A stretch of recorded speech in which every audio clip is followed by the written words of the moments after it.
Hello everyone, so good to see you. Welcome to another Good Vibes Gaming discussion. I'm your host today, Daniel Alba, joined by two of my good friends and partners here, John Cartwright That's me. Hi. and Brandon Miracle. That's him. And we're here to discuss the state of a very popular trend that we've been seeing lately. That is, of course, remakes, remasters, the overall concept of returning to old classics and reviving them into the modern era. In the last couple of years alone, we've gotten some very significant remakes, some which are the reason why I've experienced some of these games for the first time. Quick examples being Klonoa, Crisis Core, Resident Evil 4. But what I want to know from you guys is how important is it, do you think, that we keep on getting these remakes? Is there that much value in preserving games that people might have never gotten the chance to play before? Or should we keep looking forward and having developers making entirely new games and experiences and tell people, hey, if you want to play these old ones, try the classics on Nintendo Switch Online, PlayStation Classics, etc. John, what is your stance on getting remakes in this era? Well, let me put it this way, Daniel. If I came in tomorrow with just this Australian guy, and I said, this is the new Daniel Alba, and he skateboards, he goes around with a boombox on his shoulder, how would you feel about that if I told you he is your remake? Would you say, that's not loyal to the Daniel Alba I know? Or would you say, I like this new take on Daniel Alba, and I think we should all embrace him? That's my question to you. That's a case in which maybe there's value in having both. It's not the same Daniel Alba. You may as well make a new person at that point. You still have the original Daniel Alba. The Australian Daniel Alba might have some good things about him too and some value, but also I didn't expect this be the example. Nor did I. So, the way I feel about remakes generally is if it is a very well-regarded game, one that goes down in the legacy of all the video games, like let's say Ocarina of Time, if they were to remake that and make an entirely new world, new puzzles, adjust the story, I think at that point I would have said, why didn't you just make a new Zelda game? But when they did it with Ocarina of Time 3D and they just sort of touched up the visuals, made things a little bit neater, I was all for that. And it's definitely dependent on the game. How long has it been since the original? How far has that series come along? Will it benefit from being caught up to date with the rest of the entries? That's kind of where I lie. But sometimes there are remakes where I say, why did we do this? What was the point? Mm-hmm. Yeah, there's definitely been some remakes where it doesn't... Remakes and remasters. Like, there's some that kind of tote that line, but some that also just feel like, yeah, I think this remake absolutely deserved to have a shot, to have a chance here. And especially when you're talking about things like preservation, that's a big topic of discussion when discussing remakes. Like, there's some games that we've seen, arguably in the last Nintendo Direct, there were a lot of remakes in there and remasters, but there's some like, I'm sure you feel strongly about this, Another Code. Yeah. I've never experienced that, and there's gonna be the sequel that we've never even had released across all regions. That's super important, and it's a full-blown remake, because that was a Nintendo DS game.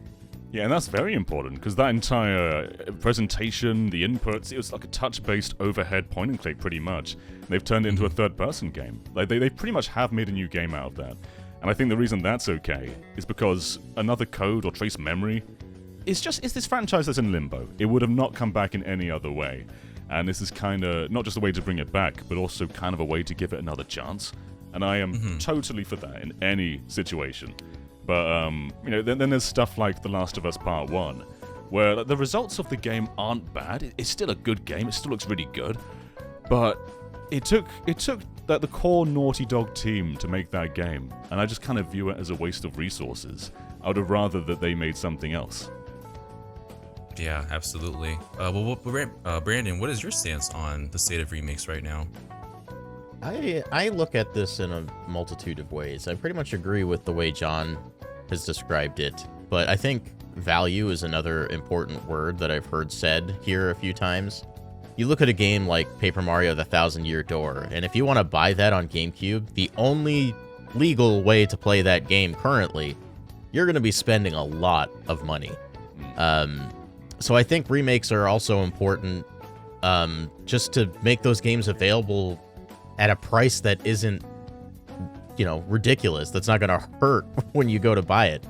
Because I'd much rather buy the remake of Paper Mario: The Thousand Year Door on Switch for $60 than buy a sealed copy on GameCube for 150, 200 plus, or whatever it's going for. So I think that's definitely like an important aspect of it as well. I've been collecting the Monster Hunter games the last couple months, and almost none of those are available on modern platforms.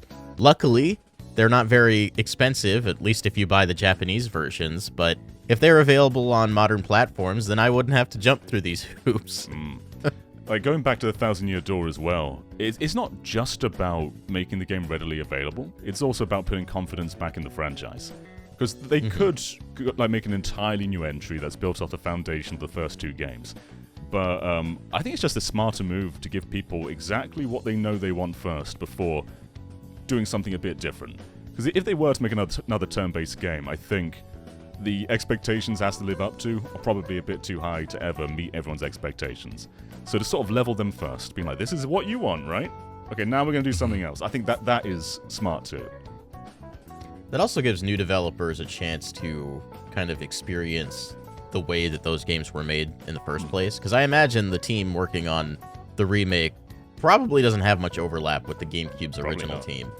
So, you know, that's just going to give them firsthand experience with what people want, you know.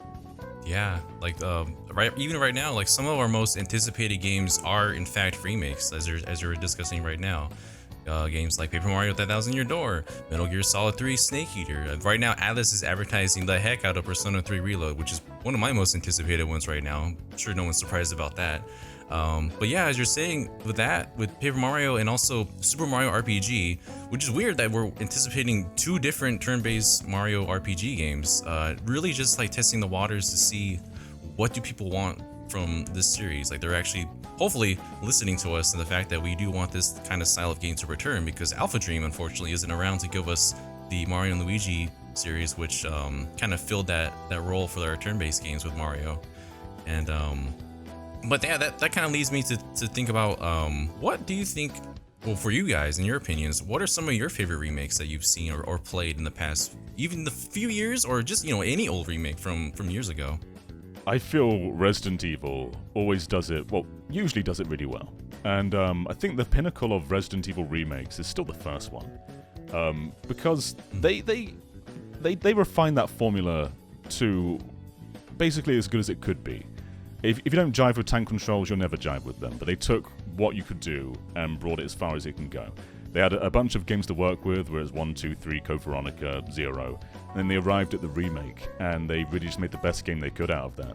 It respected the original, but it changed the tone. It was no longer super campy, it was actually quite scary now. The visual style was out of this world, and it was just one generation forward. It was going from PS1 to GameCube, and the jump was absolutely phenomenal. I don't think we'll ever see a jump like that ever again. But they practically made a new game out of the same premise, and I think that's kind of what makes it so good. Resident Evil 2 went in a different direction, where it didn't just take the original game and try and give it modern facelift. They made a new game out of it. It was third person. It played totally differently. The pacing was different. The action was different. And then 3 just sort of went in a action-focused direction entirely. That was a different game. And then 4 was interesting, because 4 was already pretty modern feeling. And I think you can tell the developers of the 4 remake were fans of the original. They wanted to honor every part of that while giving it a new twist. And that also makes it stand pretty high up there in my preferred remakes. But the best part about 4 Remake is it doesn't replace the original. The original Resident Evil 4 is still readily available on all platforms, and you can play it and enjoy it alongside the remake rather than it being one or the other. And that's interesting, because so many remakes try to replace the original, but this one, I think it wants to live in harmony with it, and it does. This year was the first time I ever played Resident Evil 4 with the remake, and it's an interesting perspective to have, because I hear from so many people discussing how there are specific moments in Resident Evil 4 Remake that kind of expect the player to know and have played before, and then they'll defy that expectation. And there's just some certain aspects that I've never questioned before, like, why does knife have durability? I'm just like, I just thought that's how it was originally. I went through many hours not knowing that wasn't a thing that was in the original, where the knife wouldn't break. And it really made me consider my resources at that point. But I do hear that I should still play the original to have that kind of experience because they both give you a perspective and an experience that's unlike the other one. And to live in harmony like that, I think is really great of remakes. I think maybe a game like Final Fantasy VII kind of totes that line as well, because Final Fantasy VII Remake does so much different from its original, but they still kind of live in harmony where as we keep going along with the series with Rebirth coming out soon, that it's key and more, I guess it's more ideal to have experienced both games going forward if you're a fan of those. With Final Fantasy VII Remake, it's no longer a spoiler to say that it's a sequel. We know that with Rebirth coming in. It's such a unique situation where like your experience with the original will enhance the remake, but it makes no attempt to replace it. It's very much just like this is an alternate Final Fantasy VII. It's like there's no other game that really meets in this genre of being a sequel remake. Yeah, it's really a unique situation, and it's really turning out differently than what I think a lot of us expected when that game originally had came out. I think it does so, though, in such a special way, because it really does respect the original source material, while also being a new game. I've always been impressed, especially with Remake's battle system, the way they use the ATB to use your skills. Like, that's a really smart way to translate that turn-based feel into a real-time action combat. So I got high praise for that game for that reason. I have 2 remakes / remasters that I have on the mind for this, and they're both Metroid games. Metroid Samus Returns, I think, is a great example of a remake done right. It serves more as a reimagining. I know we've brought up a couple examples like that so far, but like John said, it makes no attempt to replace the original game. It just makes a new game out of it. And it's really effective with Samus Returns, especially because the original is a Game Boy game. It's very limited scope. There's very little variance in the art direction. When you get lost in Return of Samus, you are lost because everything looks exactly the same. But in Samus Returns, we have the advantage of 3 dimensions. We have the advantage of more camera angles, more art and color. And it does so to great effect. We even get new moves like Samus's counter, which changes the game. Now. Yeah, and that's like that carried into Dread. It was like a glimpse of the future of Metroid within a remake. Yeah, thank Mercury Steam for making that game, because it brought Metroid into the future while also truly respecting the original game. And then we have a different type of remake / remaster. They call it a remaster. I don't really believe that, but Metroid Prime Remastered, like, that is a just one-to-one recreation of the original game on GameCube. But it just makes that game look like how you remember it. And I think there's a lot of value in just doing that on its own.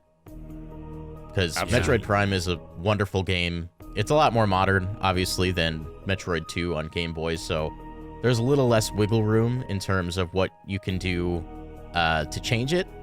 But I think that's fine. Like, the game is still great, and I still loved it, playing it again.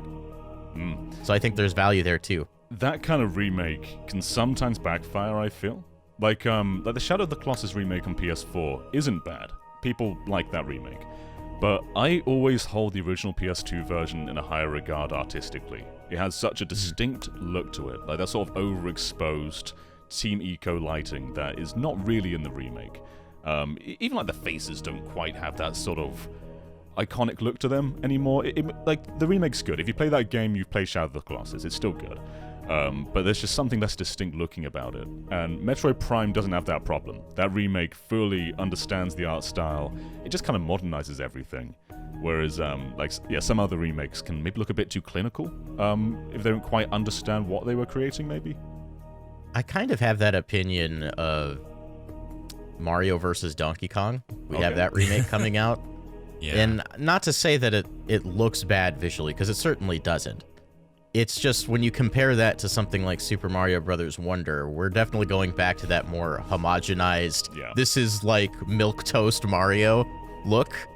And I don't know how to feel about that, which is weird because the original game is also milquetoast Mario when you really break it down. So, I don't know. John, I know you're like a big fan, especially of Donkey Kong 94, so I want to get your take on that. Well, the original game had that sort of... It wasn't CG, it was like a pre-rendered sort of look, where they've gone just outright 3D now. I think it looks okay, but you're right, it doesn't look anything special. If they were to have given it a proper, more out-there art style, it definitely would be turning more heads. I think if you don't follow Mario vs. Donkey Kong, like a lot of people don't really, you look at that game and you say, yeah, that's just another one. Most people didn't know that it was a remake. They just sort of thought it was a new Mario vs. Donkey Kong game. There's nothing really that outstanding looking about it. I mean, I'm personally looking forward to them just returning to their roots in a similar way that Thousand Year Door and Mario RPG are. But you're right. There's nothing that makes me say like, oh, I've got to get my hands on this. This game looks like 5 cakes in one. Like I don't know. Yeah, it's crazy because games like Paper Mario and Mario RPG, they look so aesthetically different from anything else in the Mario franchise. I say that just because like Mario RPG has unique characters and Mario and Peach are squat as heck. But they really do a lot to change their perspective on these games. If you play them before, or if it's your first time playing it, like there's a lot of reason to go into it and just give that feeling, because they're just genuinely excellent games. And like you were mentioning with Metroid and Metroid Prime, the fact that it's a remake or a remaster is almost underselling how fantastic the game is in itself 100%. And how it looks. Because like on GameCube, Metroid Prime probably pushed that hardware the furthest back in the day, and now today Metroid Prime Remastered probably pushes the Switch's hardware almost as far as I've seen any other game do. They just follow that trend, and it's really just an interesting way to look at what what will probably be in store in seeing in Metroid Prime 4 whenever that gets announced and shown off. One of my favorite pieces of technology in a remake was what Halo Combat Evolved Anniversary did, was where it let you live change the art style. You can have the original classic look, or you press select and you go to the remake look. Now, I don't actually like what the modern version of Combat Evolved looks like, but they did it again in Halo 2 Anniversary, and I do like how that looks, and that's just this instantaneous switch from the old and new. Not very many games do that, but it's very cool to just on the fly change back and forth. It feels like most remakes don't want you to play the original. Like very few remakes contain the original in there. Yeah. And it's cool just to be like, how did that look? Oh, that's how it looked. Because you can't really respect what they've changed without knowing what they've changed. And I think that's a very crucial part of what more remakes should be doing. I think that can be a double-edged sword, though, because just a couple years ago, I played Anniversary Edition for the first time. And I was doing that live toggle, which is cool, but man, it makes the original game look rough. Having that instant like side-by-side comparison, I don't know. It in some ways it might also disrespect the original source material. Like, it just depends on how you look at it. For me, like, it had been a very long time since I played Halo, the original Combat Evolved, and to be honest, I didn't quite remember what it looked like. So when I did see it, it was kind of a shock to me. Sure. Suikoden 2, 1 and 2, the remaster, are doing this as well. So if you want to, you can toggle back to the original look, and they've changed it to basically be this sort of almost like an HD 2D hybrid. It's still more sort of flat 2D based, but they've changed the audio as well, and you can mix and match if you want new audio and old audio, or the new visuals and the old visuals. I love that. Even Super Mario RPG is doing that, right? Yeah. With music, yeah. Letting you use the classic audio. music. Mm-hmm. Yeah. Yeah. It's a nice way to appreciate what came before and also what is now, and just compare and contrast, because sometimes you don't clearly remember what this sounded like, or you've never heard it before in the first place, and some people might prefer that other than the remake versions, because I know there are some games where the new version of a song is probably not as memorable as the last time I've heard it in a different game. Final Fantasy X comes to mind, where some of the songs were so drastically different from the original in its remaster, or that I couldn't really recognize it at some points. But yeah, that being said, I also wanted to ask you guys before we wrap everything up, what are a couple of games, 1 or 2 games that you think deserve a remake treatment? Let's see. What do you think, John? Ooh. Okay. I can go first if you all are thinking. I'm rattling my brain right now. Because there's a lot of options. I'll name a few real quick. Very recently, I played through Legend of Zelda: Oracle of Ages on stream. I also had never played the original Link's Awakening, so I had never played any of the Game Boy Zelda games until I played Link's Awakening remade for Switch, and there was a lot about it that I kind of took for granted, especially going into a Game Boy Color Zelda game, because man, there were a lot of moments where I wish that this was the remake style. One of the things mainly was arranging your inventory, because you only have two buttons, Yes. the A and B button. There are some enemies in that game where you have to cycle through 3 different items, from your sword to 2 different items, and it's just it makes the battle so clunky and not very as fun as it could be. And there's a lot of things that could benefit from having a remake of the Oracle games. Yeah, that is the biggest problem. Absolutely. Like, for a game that was designed around just 2 buttons, it doesn't feel like they really took that into account. Link's Awakening can even be worse in some regards too, because like if you walk up to a rock or a jar and you don't have the bracelet equipped, you get the same dialogue box about how it's too heavy. It's like every single like 4 time. times. Yeah. And I'm like, you could tell me once, I get it. It's the whole thing with Skyward Sword's original again. You get the item, like, I know what this is. Stop telling me over and over. But yeah, that one, absolutely. Another one, I say this so many times. I feel like I said this in so many videos, but at some point, I hope we see a remake of Genealogy of the Holy War. Sure. That's one of Japan's most favorite and beloved Fire Emblem games. If you haven't played the English ROM, the English translation patch for the ROM, there's no way you can experience this game otherwise. And it's been released in so many different formats. It's been released in 5 different versions of like eShop, Virtual Console, the Super Famicom Mini, and so on. So hopefully one day that'll happen. And final one real quick, I would just say, considering the state of what happened with Tales of Symphonia earlier this year, I hope that if we get Tales of the Abyss, that's one of my favorite Tales games ever. I hope that can come out in a proper remade format, like at least to the degree that they did. They gave to Tales of Vesperia Definitive Edition, because that still flows and plays excellently and has more content in it. So hopefully at some point we'll get another Tales game that is more carefully treated than other titles. But what about you guys? What are some that you think deserve a remake treatment? So, I've got one which I think is in the same vein as The Thousand Year Door, where the series is still ongoing. However, it's gone further off the rails, and I think this game would let it return to its roots and maybe continue on. And that is Sonic Adventure. Now, like, Sonic Frontiers isn't bad, and I enjoy Sonic Generations. I've enjoyed many Sonic games, but my passion always lies with that more sort of open, free-form Sonic Adventure style with different characters like Tails and Knuckles. And I think taking the foundation of Frontiers with its new characters, putting it in the bin, and just making it from scratch again with the Dreamcast movement in mind would really elevate what the series could be from there on, because they can then reuse that foundation to make a third game. But I think they kind of do need to do a remake first, just to fully grasp exactly what John wants before they move on and make a new game. So yeah, Sonic Adventure is pretty high up there for me. I've been dying for something adventure remake to come back.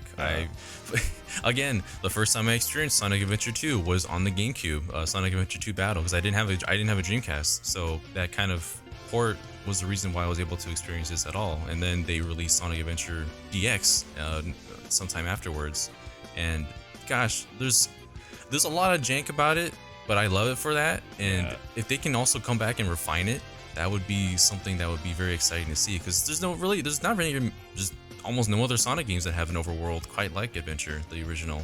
No. And this, I know what you're planning, John. This is all the more reason to bring us back to Chow Gardens. In some way or form. That's the real reason we want the remake. Yeah. The Sonic's just a side game. So for me, I'm still holding on to hope that one day we get a Banjo 3. And while I don't think it's completely necessary to remake them, just a Spyro Reignited styled beautiful version of Banjo-Kazooie and Banjo-Tooie would be much appreciated, because in a similar way to, Paper Mario The Thousand Year Door, that could give the developers a chance to really dig into those games, understand what makes them great, and then use that knowledge into making a new game later on. Because to be completely honest, if they were to make a Banjo 3 right now, I don't know that I would be all that excited, because I'm not sure that I could be confident that it would be good. And that's not to disparage any developers or anything. It's just, you know, I lived through Yooka-Laylee, and I really didn't like that game. I mean, Conker got exactly what you're asking. Conker got that remake, that complete ground-out one, and it was like almost aware it was a remake at times too, because it would have that sort of tongue-in-cheek nature of we've done this stuff before. A lot of people don't prefer that remake, but I thought it was neat for what it was. And the fur, man, that was some good-looking fur. Some fuzzy fur. Very fuzzy fur. But yeah, I'd absolutely take Banjo, Kazooie, Redooey, whatever you want to call it. Oh my god, you've already named it. Banjo Redooey. Banjo Redooey, that's perfect. Sorry, Kazooie, we're going to keep on shafting your name through all the titles and sequels.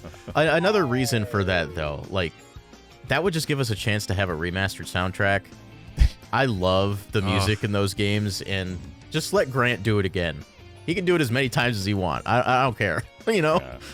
Man, Grant's already done like an album where he's remade some of the music from Banjo-Kazooie, and just like, let's just get the man on this job too, because Grant always do it again. does incredible music. Yeah, we recently got the Baten Kaitos 1 and 2 remaster, and I'm confused why they did that one instead of Xenosaga, because you'd think that would ride the wave of the very popular Xenoblade right now. It's Bandai Namco's IP; they can rail that road if they want to. And like Baten Kaitos is exclusive to Switch.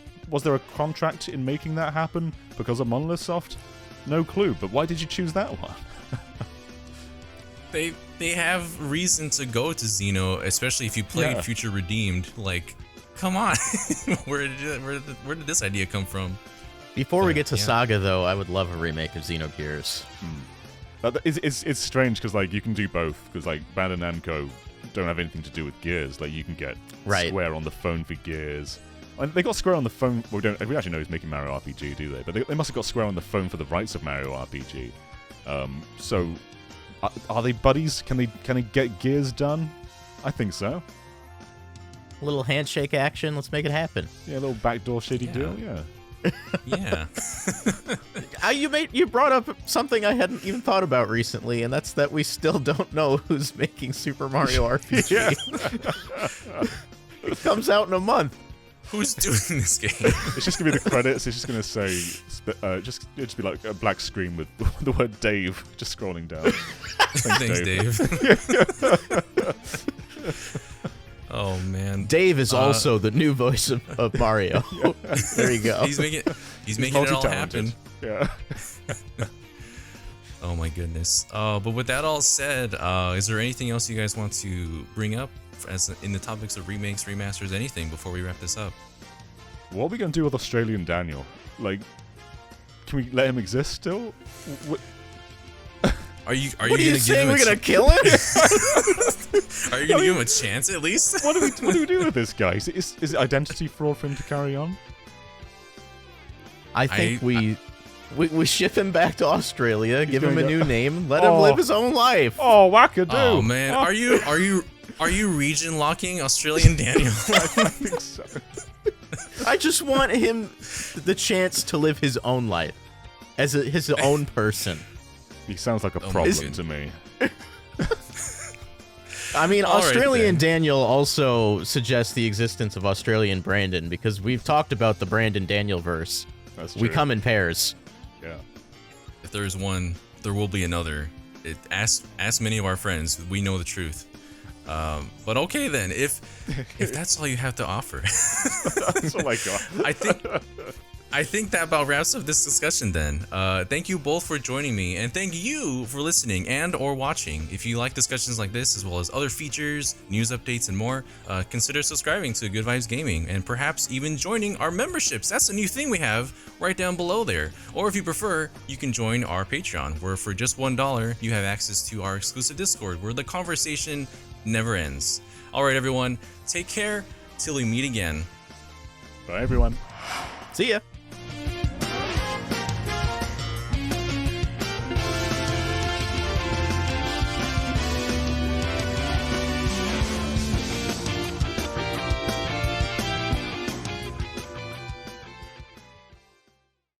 I hope someone sends an audition in for Australian Daniel.